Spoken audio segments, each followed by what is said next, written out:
नमस्कार, कैसे हैं सभी लोग। आज के इस सेशन में हम स्टडी करने वाले हैं DSSB की प्रीवियस एग्जाम्स मीन्स अलग अलग एग्जाम्स में, चाहे वो टीचर की एग्ज़ाम है, चाहे कंप्यूटर साइंस टीचर की एग्ज़ाम है, इंजीनियर की एग्ज़ाम है, क्लरिकल ग्रेड का एग्ज़ाम है, जिसमें पार्ट 1 को लेकर के क्वेश्चंस कॉमन आते हैं। वहाँ से बहुत ही इम्पोर्टेंट क्वेश्चंस हम आज के इस सेशन में स्टडी करने वाले हैं। तो चलिए बिना समय गवाए शुरू करते हैं आज का ये सेशन। सबसे पहला क्वेश्चन जो हम देख रहे हैं वो है जनरल अवेयरनेस से।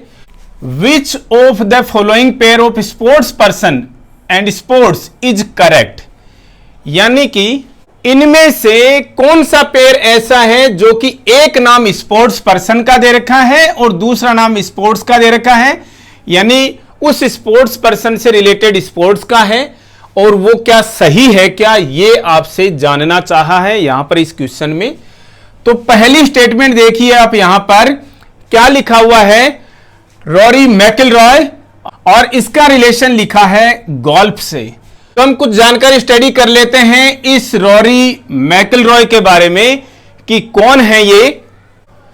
रॉरी मैकिलरॉय एक्चुअली कहां से आते हैं? रॉरी मैकिलरॉय एक्चुअल में नॉर्दर्न आयरलैंड से आते हैं, पहली चीज। अब देखिए हम क्वेश्चन यहां पर DSSB का क्वेश्चन जो है वह हम डिस्कस कर रहे हैं, तो एग्जैक्टली वही क्वेश्चन तो डिस्कस करेंगे नहीं, उससे रिलेटेड जो भी चीजें इंपॉर्टेंट बनती है हम डिस्कस करेंगे। रॉरी मैकिलरॉय जो है वो नॉर्दर्न आयरलैंड से आते हैं और क्या खेलते हैं, वो गोल्फ खेलते हैं। यहां पर भी यही बता रखा है, इसका मतलब स्टेटमेंट 1 जो है वो करेक्ट है। रॉरी मैकिलरॉय गोल्फ खेलते हैं, स्टेटमेंट करेक्ट है। स्पोर्ट्स पर्सन स्पोर्ट्स को लेकर के। दूसरा स्टेटमेंट है मार्टिना हिंजिस टेनिस के साथ में। तो पता होना चाहिए आपको, मार्टिना हिंजिस जो है वो स्विट्जरलैंड से आती हैं, स्विस प्लेयर हैं। क्या टेनिस खेलती हैं? क्या जी टेनिस ही खेलती हैं, और स्विट्जरलैंड की पहली प्लेयर हैं, चाहे मेल में ले लें या फीमेल्स में ले लें, जिन्होंने ग्रैंड स्लैम जीता है। आप याद रखिएगा, मार्टिना हिंजिस स्विट्जरलैंड की पहली महिला या पुरुष खिलाड़ी हैं। अब वो तो महिला है, लेकिन महिला या पुरुष वर्ग में पहली खिलाड़ी हैं जिन्होंने ग्रैंड स्लैम का खिताब जीता हुआ है। तो ये दोनों चीजें आपको पता हो जानी चाहिए, जो हमने यहां पर थोड़ी थोड़ी इन दोनों से रिलेटेड यहां पर डिस्कस कर ली है। I hope question number 1 correct हो जाना चाहिए। यह क्वेश्चन DSSB के TGT कंप्यूटर साइंस का क्वेश्चन है, और इस तरीके के क्वेश्चन जो हैं वो कभी भी आउटडेट नहीं होते हैं, समझ के रखिएगा। हमारा मकसद है कि जितना पॉसिबल हो सके उतना ज्यादा से ज्यादा मार्क्स आपके GS में भी स्कोर होने चाहिए, जनरल अवेयरनेस में, जनरल स्टडीज में भी स्कोर होने चाहिए। स्विच करते हैं नेक्स्ट क्वेश्चन को। Which organism causes rust of wheat. अब सबसे पहले ये जो व्हीट रस्ट का नाम है, ये इसको किस किस नाम से जाना जाता है? इसको व्हीट लीफ रस्ट भी बोलते हैं, इसको हम ब्राउन रस्ट के नाम से भी जानते हैं, और इसको हम ब्लैक रस्ट भी बोलते हैं, इसको हम येलो रस्ट भी बोलते हैं। कि क्या सारे एक ही होते हैं? क्या कॉमनली तो एक ही हैं, लेकिन वो जिस ऑर्गेनिज्म से कोज होते हैं, फिर उस ऑर्गेनिज्म के हिसाब से हमने उसको अलग अलग नाम दे दिया, brown rust, black rust, yellow rust. हम यहां पर कॉमन व्हीट लीफ रस्ट की बात कर रहे हैं। तो जो रस्ट होता है, व्हीट रस्ट जो होता है, वो एक तरीके की फंगल डिजीज है, दिमाग में रहना चाहिए, यह बहुत इंपॉर्टेंट क्वेश्चन है। एक तरीके की फंगल डिजीज है क्या? व्हीट रस्ट, सबसे पहली बात। दूसरी चीज कि कौन सी उस फंगस की स्पीसीज क्या होती है, यह भी बहुत इंपॉर्टेंट है। इस फंगस की स्पीसीज होती है प्यूसिनिया ट्रिटिसिना। बहुत इंपॉर्टेंट क्वेश्चन है दोस्तों, छोड़ना नहीं है। व्हीट रस्ट जो है एक तरीके की फंगल डिजीज है, किससे कोज होती है? प्यूसिनिया ट्रिटिसिना एक्चुअल में इसका नाम जो है वो गेहूं की जो स्पीसीज है उसी के हिसाब से इन्होंने रखा हुआ है। तो व्हीट रस्ट फंगल डिजीज, कौन सा फंगस? प्यूसिनिया ट्रिटिसिना, याद होना चाहिए। इसके अलावा भी ये जो फंगस है वो और किसी को भी अफेक्ट करता है क्या? जी करता है दोस्तों, बारले को भी अफेक्ट करता है, जो कि मे बी ये सेम डिजीज आपको देखने को मिल जाएगी। और बहुत इंपॉर्टेंट क्वेश्चन है, लाइटली नहीं लेना इसको भी। नेक्स्ट क्वेश्चन पे स्विच कीजिए।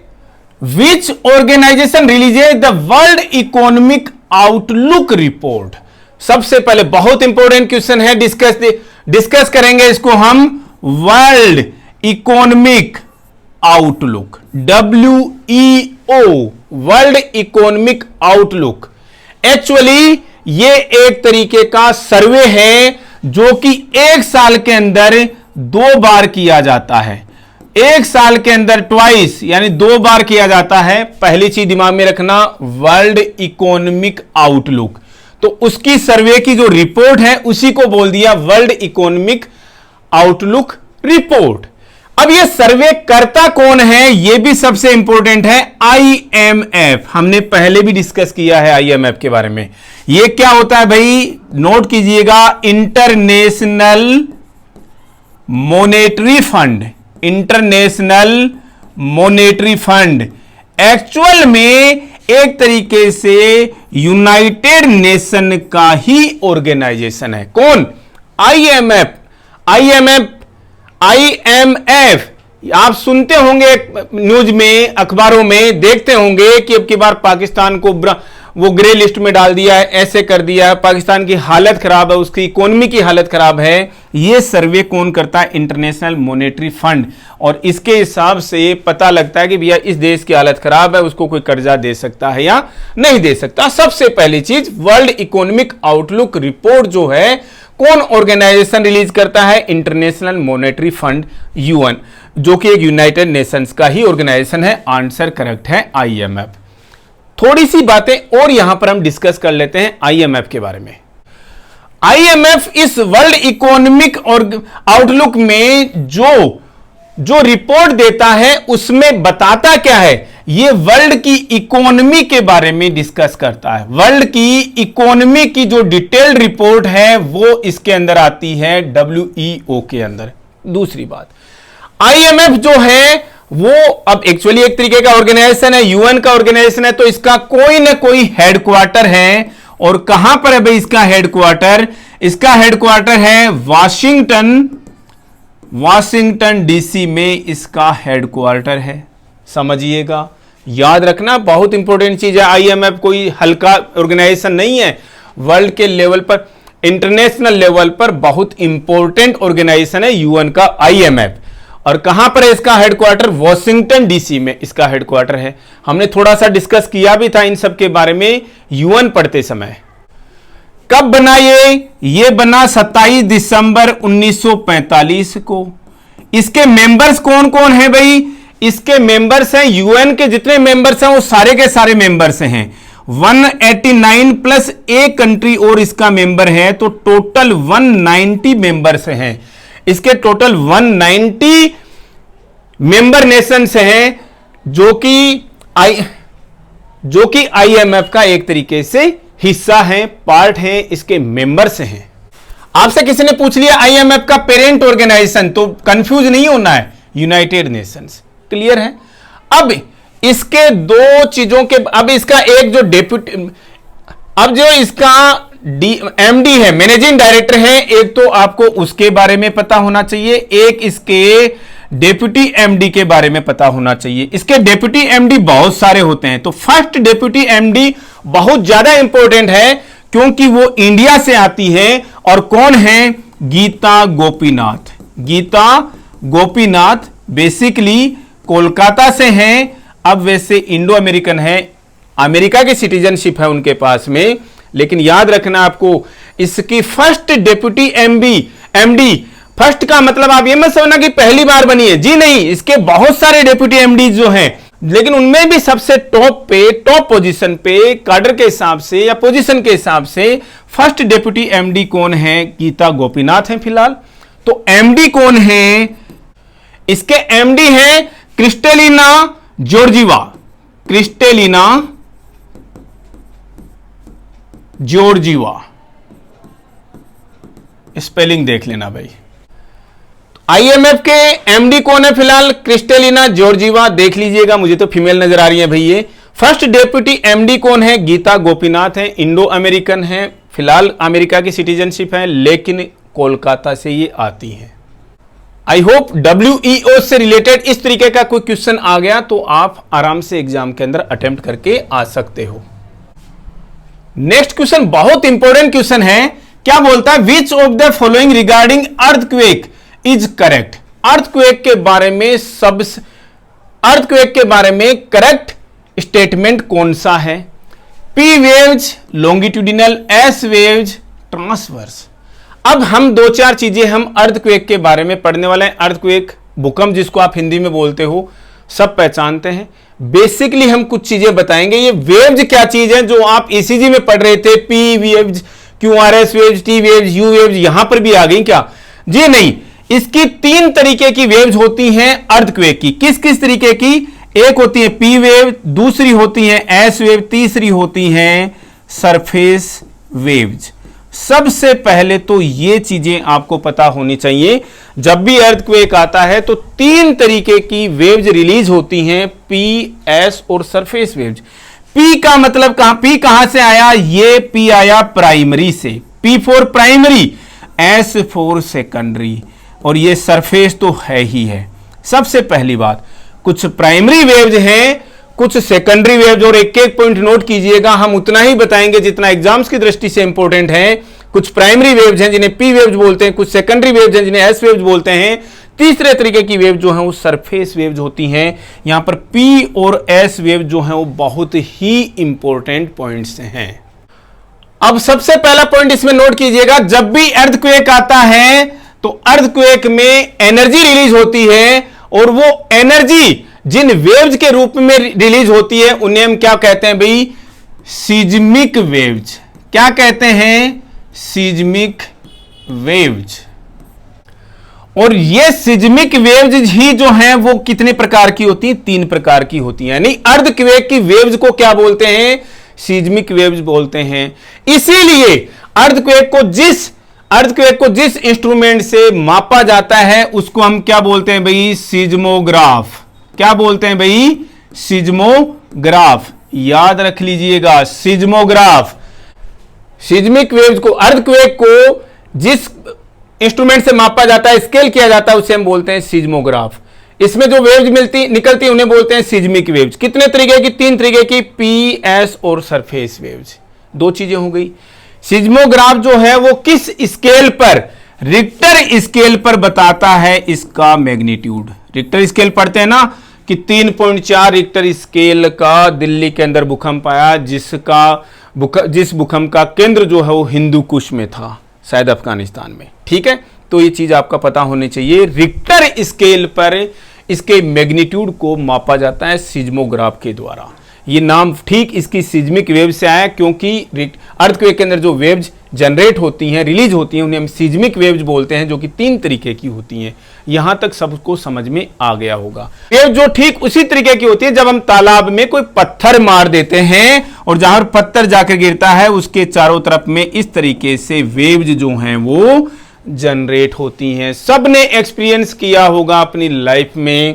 अगर नहीं किया है, तालाब के पास भी नहीं, अगर तालाब ही नहीं देखा तो कोई दिक्कत नहीं, भरे हुए टब में आप पत्थर मार करके देख लीजिएगा। इस तरीके की वेव जो है वो जनरेट होती हैं, और यही है अर्थक्वेक की सीज्मिक वेव्स। अब थोड़ा सा डिफरेंस समझिएगा। प्राइमरी वेव्स क्या होती हैं? प्राइमरी का मतलब सबसे पहले, इसका मतलब ये वेव्स वो हैं जो सबसे पहले जनरेट होती हैं, समझ सकते हो। सेकेंडरी वेव्स का मतलब है इनके बाद में जनरेट होती हैं। 2-3 चीजें इंपॉर्टेंट पढ़ेंगे।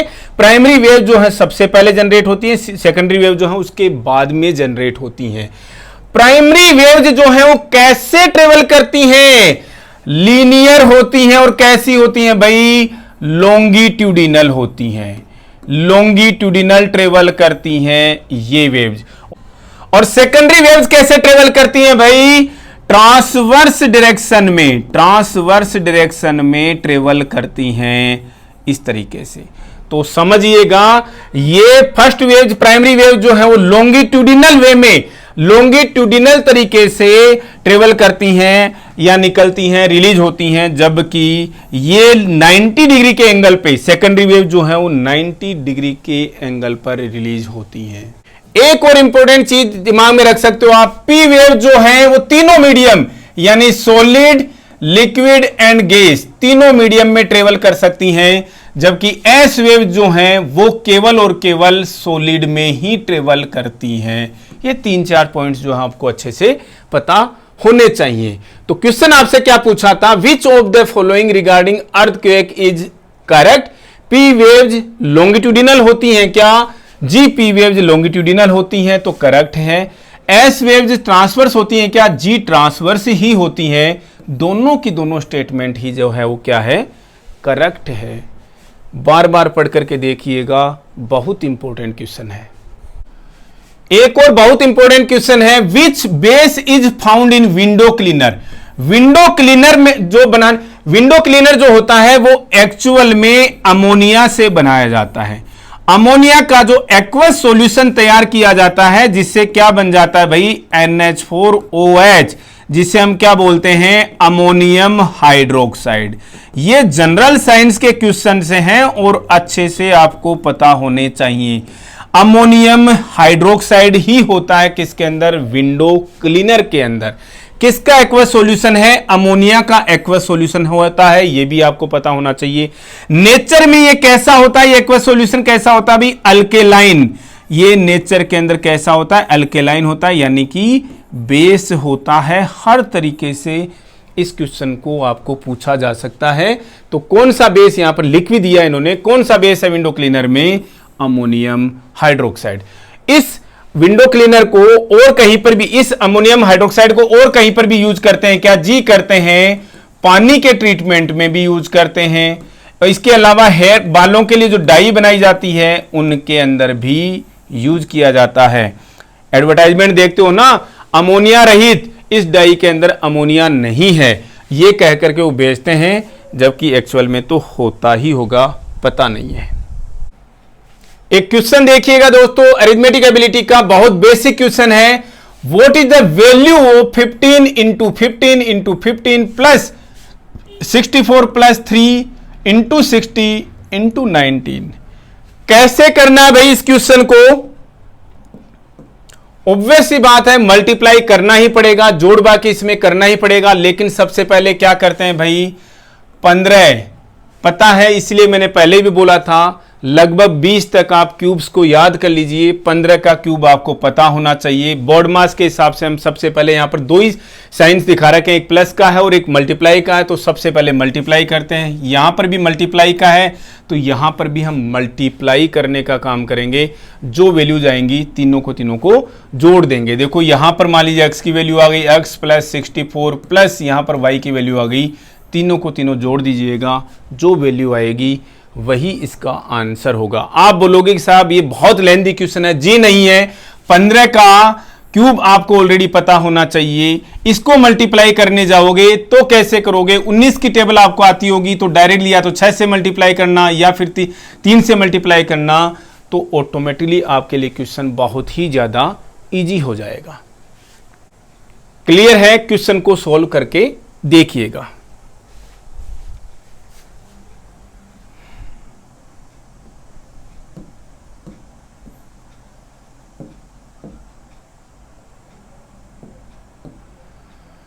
क्वेश्चन यहां पर ये एवरेज से क्वेश्चन को रीड करते हैं। If 42a plus 42b is equal to 672 then what is the average of a and b?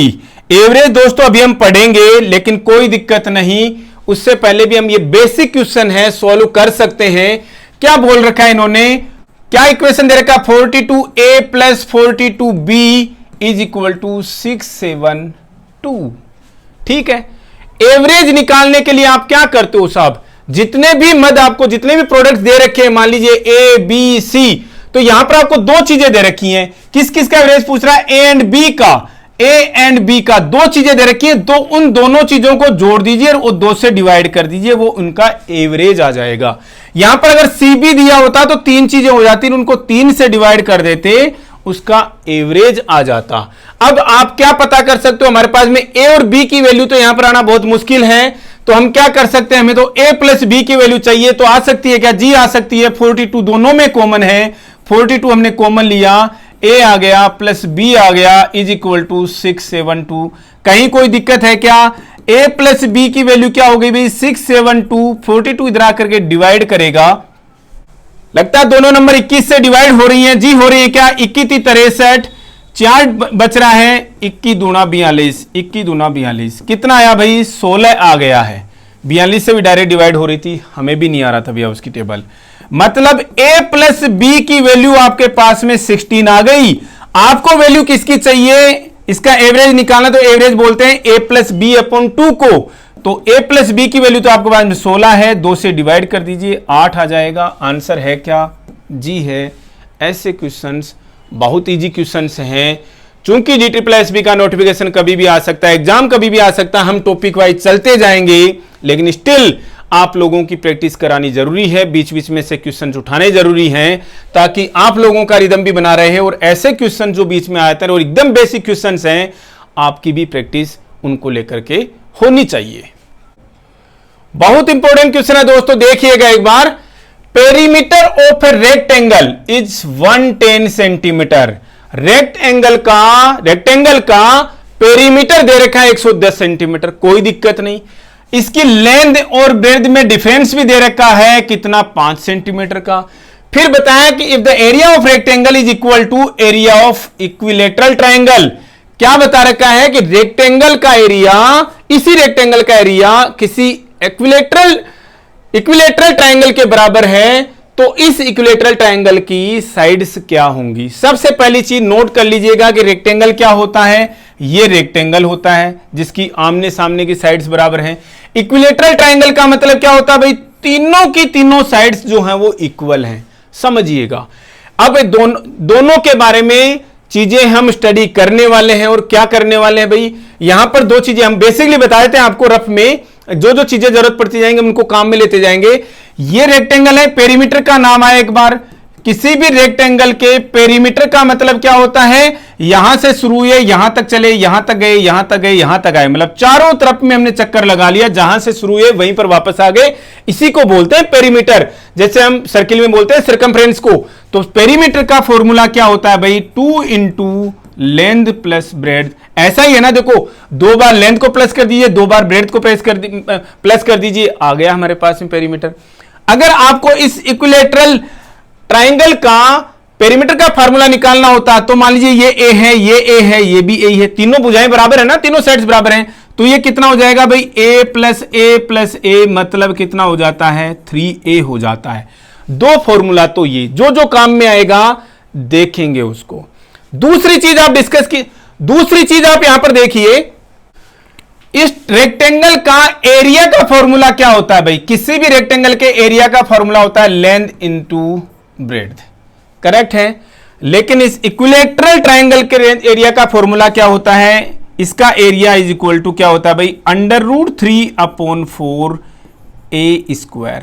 अब देख लीजिएगा, √3 ये नंबर है, 4 नंबर है, ये a क्या चीज है, ये a इसकी यही साइड का नाम है, इसी साइड का ये सिंबल है। यहां पर ये चारों तरीके से फॉर्मूले जो हैं आपको पता होने चाहिए, 2-3 फॉर्मूला यहां पर यूज होने वाले हैं। क्वेश्चन को 1% भी आप टफ कंसीडर मत कीजिएगा, हमने थोड़ा सा बेसिक आपको यहां पर समझा दिया, जिसमें इक्विलेटरल ट्राइंगल का फॉर्मूला आप यहां पर कंठस्थ कर लीजिएगा, √3/4 इंटू a²। ए का मतलब साइड इंटू साइड है, यहां पर साइड का स्क्वायर है इसकी, किसकी, इक्विलेटरल ट्राइंगल की। अब इस क्वेश्चन पे आएंगे भाई हम। सबसे पहले पेरीमीटर ऑफ रेक्टेंगल, पेरीमीटर का मतलब क्या था, हमने पेरीमीटर का फॉर्मूला क्या रखा था भाई, 2 इंटू एल प्लस बी। ये कितना बता रखा है, 110 बता रखा है। तो L प्लस बी की वैल्यू हम निकाल सकते हैं क्या, जी 2 उधर जाके डिवाइड करेगा तो मतलब ये 55 आ गया हमारे पास में। क्लियर है ना, कोई लोचा नहीं है ना, यहां तक कोई दिक्कत नहीं है। दूसरी स्टेटमेंट क्या बता रखी है, difference between length and breadth, मतलब कि लेंथ एंड ब्रेड्थ में डिफरेंस कितना बता रखा है, 5 का बता रखा है, 5 सेंटीमीटर का बता रखा है। ये दूसरा इक्वेशन हमारे पास में बन गया। दोनों को जोड़ दीजिए। क्यों जोड़ना चाह रहे हैं देखिएगा। अब देखिए हम क्या करना चाह रहे हैं, दोनों इक्वेशन को प्लस कीजिए। L प्लस L कितना हो गया, 2L हो गया।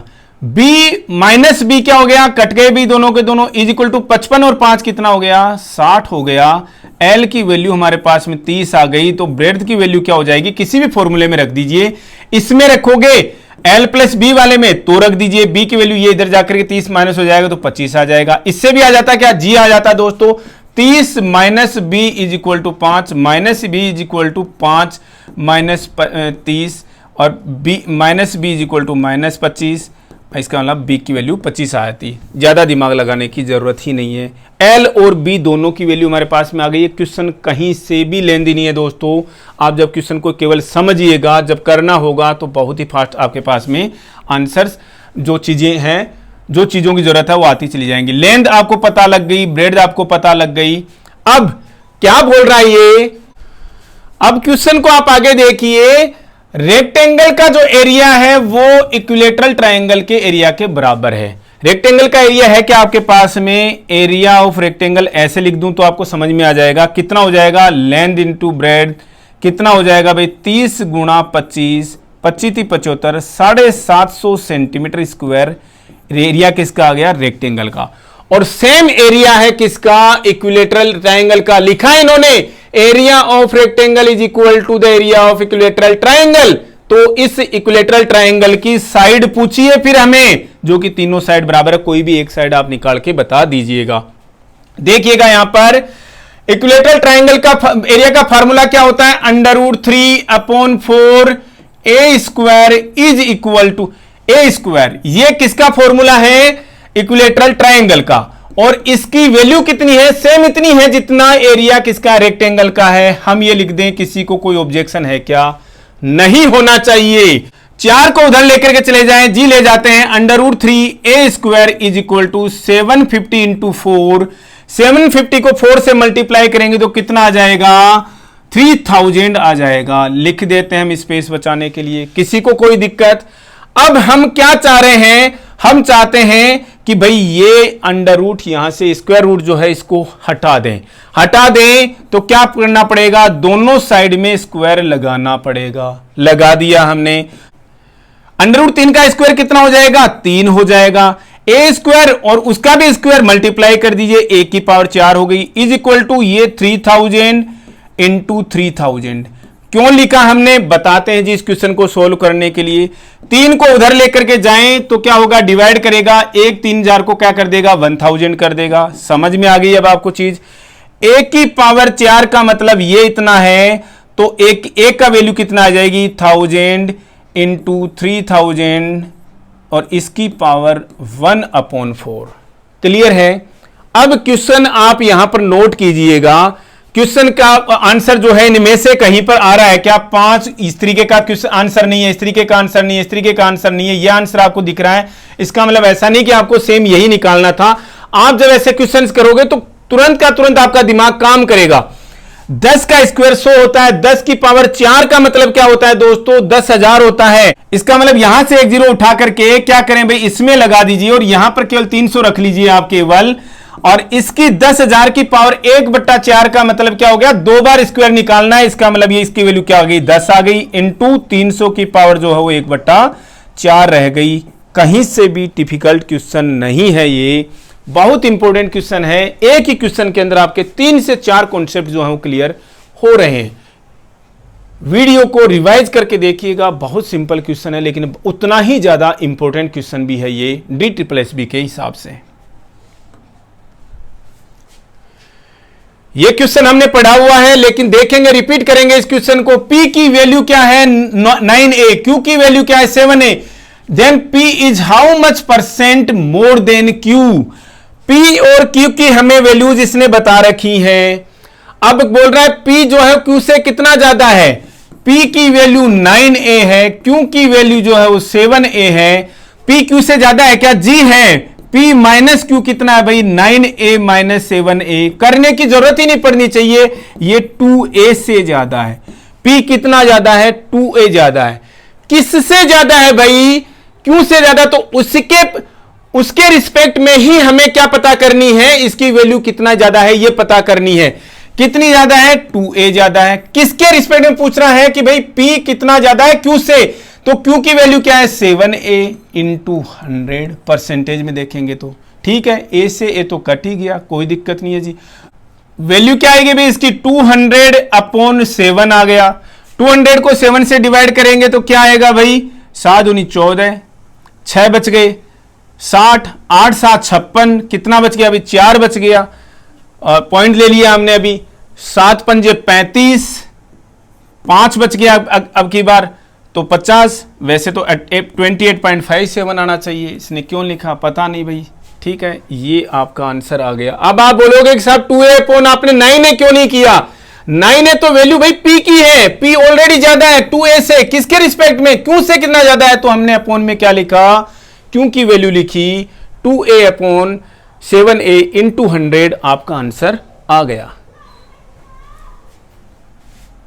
आज के सेशन का लास्ट क्वेश्चन देखेंगे।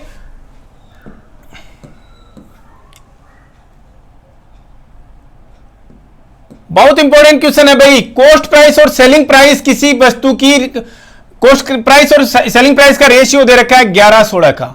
कॉस्ट प्राइस को इंक्रीज कर दिया 20%, सेलिंग प्राइस को भी इंक्रीज कर दिया 20%, तो नया प्रॉफिट परसेंटेज क्या होगा।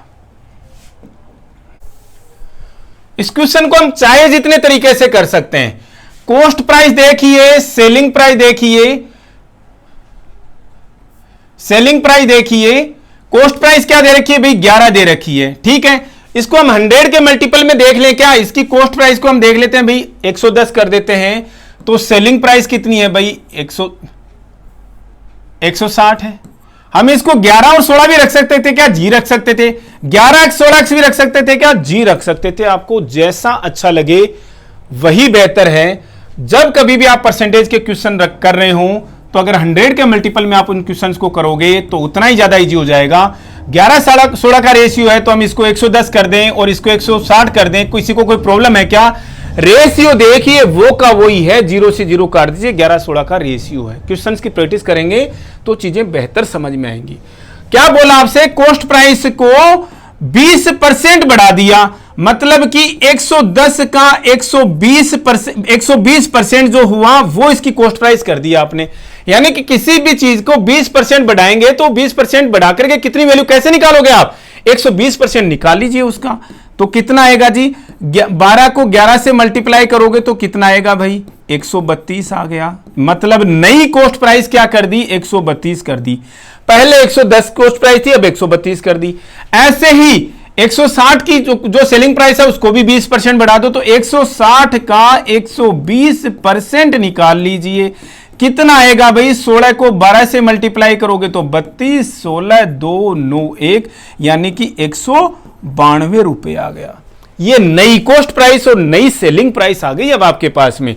इसका मतलब प्रॉफिट हो रहा है क्या, ये कॉस्ट प्राइस है, ये सेलिंग प्राइस है, प्रॉफिट हो रहा है क्या, जी हो रहा है। कितना हो रहा है भाई प्रॉफिट, सेलिंग प्राइस में से कॉस्ट प्राइस निकाल दीजिए, 192 में से 132 निकालेंगे तो कितना आएगा भाई 60 आएगा।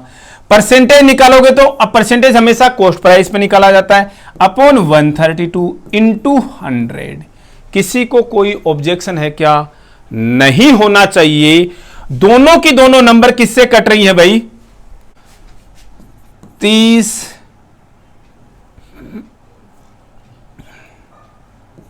66 15 33, 3 से वापस कट रही है 5 और 11। ठीक है जी, 500/11 आ गया। 500 को 11 से डिवाइड करोगे तो 11 4 44, 6 बच गए, 11 5 55, 5 बच गए, 11 4 44, अगेन 6 बच गए, 11 5 55, 45.45%, 45.45% आंसर आ गया। कहीं आप देखोगे तो प्रॉफिट परसेंटेज निकालने के लिए प्रॉफिट ये आ गया और कहीं नीचे ये लिख दो जी, नहीं नई कॉस्ट प्राइस के ऊपर ही तो निकालोगे ना, प्रॉफिट तभी तो हो रहा है जो नई कॉस्ट प्राइस और नई सेलिंग प्राइस है, तो 60/132 ही आपको करना पड़ेगा। ये था आज का हमारा बहुत ही छोटा सा सेशन और बहुत इंपॉर्टेंट क्वेश्चन है दोस्तों। इसमें प्रैक्टिस कीजिएगा, धीरे धीरे प्रैक्टिस करोगे तो DSSB का बेस मजबूत बनेगा। आज के इस सेशन में इतना ही, मिलते हैं नेक्स्ट अपडेट के साथ। Thank you.